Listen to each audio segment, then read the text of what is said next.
হরে কৃষ্ণ হরে কৃষ্ণ হরে কৃষ্ণ। শ্রীমদ্ ভাগবত গীতা পাঠ করে আপনাদেরকে আজকে শোনাবো নবম অধ্যায় রাজগুহ যোগ, শ্লোক 23। যেহ পান্ন দেবতা ভক্তা যজ্জন্তে শুদ্ধন্তিতা তেহপি মামেব কন্তেও যজ্জন্ত বিধিপূর্বকাম।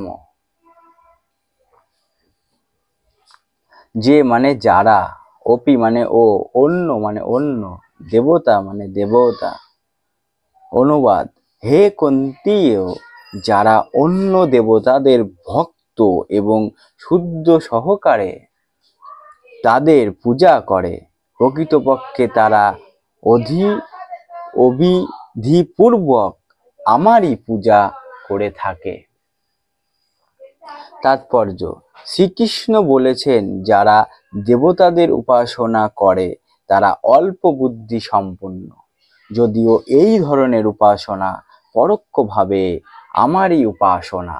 উদাহরণস্বরূপ বলা যায়, গাছের গোড়ায় জল দেওয়ার পরিবর্তে কেউ যদি তার ডালপালা জল দিতে থাকে, তবে সেটি সে করে যথেষ্ট জ্ঞানের প্রভাবে অথবা সাধারণ নিয়মনীতি পালন না করার জন্য। তেমনি দেহের প্রতিটি অঙ্গ প্রত্যঙ্গকে পুষ্ট করার উপায় হচ্ছে উদরে খাদ্য সরবরাহ করা। বলা যেতে পারে, দেবতা পরমেশ্বর ভগবানের সার্বভৌম প্রশাসনের অন্তর্গত। বিভিন্ন পদাধিকারী, শাসক ও সঞ্চালক প্রজার কর্তব্য রাষ্ট্রের আইন পালন করা।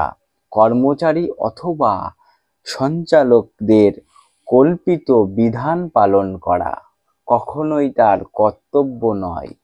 তেমনি সকলেরই কর্তব্য কেবল পরমেশ্বর ভগবানের আরাধনা করা।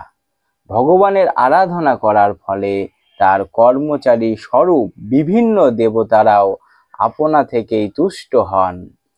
শাসক ও সঞ্চালকেরা রাষ্ট্রের প্রতিনিধি রূপে নিয়োজিত থাকেন এবং তাদের উৎকোচ দেওয়ার অবৈধ, সেটি এখানে বিধিপূর্বকম বলে উল্লেখ করা হয়েছে।